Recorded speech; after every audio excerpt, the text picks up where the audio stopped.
السلام علیکم ورحمۃ اللہ۔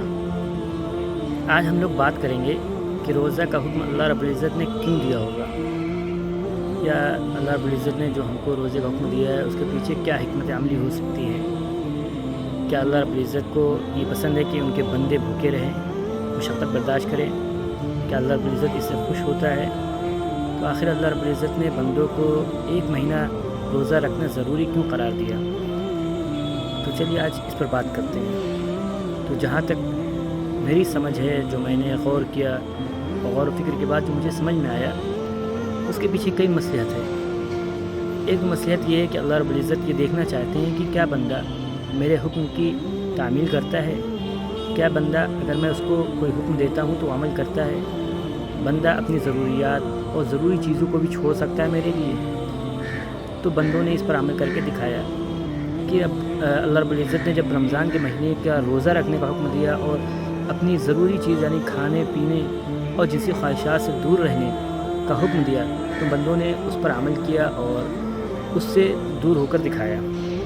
ایک تو اللہ رب العزت کو یہ دیکھنا تھا کہ بندے کتنا میرے حکم کو مانتے ہیں، کتنا میرے حکم پر عمل کرتے ہیں۔ دوسرا جو چیز مجھے سمجھ میں آتی ہے وہ یہ کہ اللہ رب العزت اس 1 مہینے میں بندوں کو ٹریننگ دیتا ہے کہ بندوں کو سال بھر ناجائز، حرام اور نامناسب غیر اخلاقی چیزوں سے بچنا ہے۔ یہ اللہ کا حکم ہے کہ انسان کو ناجائز، حرام اور جو اخلاق کے مناسب نہ ہو یا فطرت کے مناسب نہ ہو چیزوں سے دور رہنا ہے، یہ اللہ کا حکم ہے۔ تو بندوں کو اس کی عملی ٹریننگ اس طریقے سے دی جاتی ہے کہ اس مہینے میں اللہ رب العزت بندے کو بہت سی جائز چیزوں سے بھی روک دیتا ہے، یعنی کھانا پینا یہ سب چیزیں جائز ہیں اور یہ چیزیں ضروری بھی ہیں، لیکن اللہ تعالیٰ ان چیزوں سے بھی 1 مہینہ رکنے کا حکم دے دیتا ہے کہ بندہ دن میں نہ کھا سکتا ہے نہ پی سکتا ہے۔ تو جو بندہ 1 مہینہ جائز اور حلال چیزوں سے بھی دور رہ سکتا ہے اللہ کے حکم پر، تو پھر وہ دوسرے مہینوں اور دنوں میں اللہ تعالیٰ کی ناجائز اور حرام کردہ اور غیر اخلاقی چیزوں سے بھی دور رہ سکتا ہے۔ تو دوسرا مقصد جو سمجھ میں آتا ہے روزے کے پیچھے، وہ ٹریننگ ہے کہ بندے کو سال بھر ناجائز اور حرام چیزوں سے بچنا ہے، تو اس کی 1 مہینہ ٹریننگ ہوتی ہے۔ تیسری چیز جو مجھے سمجھ میں آتی ہے وہ یہ کہ اس 1 مہینے میں جب بندہ بھوکا رہتا ہے، بھوک برداشت کرتا ہے، پیاس برداشت کرتا ہے، تو اس کے اندر ایک نرمی اور محبت پیدا ہوتی ہے۔ اس کو سمجھ میں آتا ہے کہ غریبی کیا ہے، اس کو یہ احساس ہوتا ہے کہ وہ غریب لوگ جن کے پاس کھانا پینا، کپڑا، رہنے کا گھر یہ چیز نہیں ہے، تو ان کی زندگی کیسے گزر رہی ہے۔ تو جب بندہ خود بھوکا رہتا ہے 1 مہینہ اور روزہ رکھتا ہے اللہ کے حکم سے، تو ان کو احساس ہوتا ہے کہ بھوک کیا ہے، بھوک کی تکلیف کیا ہے، پیاس کی شدت کیا ہے، غربت کیا ہے۔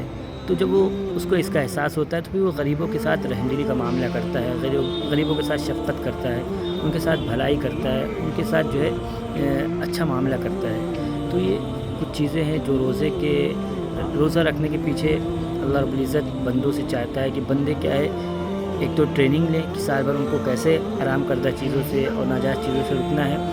دوسرے کہ بندے کو غربت کا احساس ہو کہ غریبی کیا چیز ہے، غریبی کی دشواریاں کیا ہوتی ہیں، غربت میں کیا مشکلات ہوتی ہیں، کیا پریشانیاں ہوتی ہیں، بھوک اور پیاس کیا ہوتی ہے۔ تو اس سے بندوں کو جو ہے غریبوں اور نادار لوگوں کے لیے بندوں کے اندر رحم اور ان کے ساتھ اچھے معاملہ کرنے کا جذبہ پیدا ہوگا۔ اور تیسری چیز یہ کہ بندہ جب اللہ کے حلال کردہ چیزوں سے رک جائے گا اللہ کے حکم سے، تو پھر یقیناً وہ اللہ کے حرام کردہ چیزوں سے بھی باز رہے گا، رکا رہے گا۔ اور یہی کیا ہے، یہی عبادت ہے کہ جب اللہ تعالیٰ کسی چیز کا حکم دے دے، چاہے وہ حلال ہو یا حرام، جب وہ منع کر دے تو پھر ہم کو رک جانا ہے، اور جب اللہ تعالیٰ کسی چیز کی اجازت دے دے تو پھر ہم کو اس پر عمل کرنا ہے۔ تو اللہ تعالیٰ کی عبادت اس میں بہت اچھی طریقے سے جھلکتی ہے، سمجھ میں آتی ہے۔ تو اللہ رب العزت ہم سب کو عمل کرنے کی توفیق عطا فرمائے۔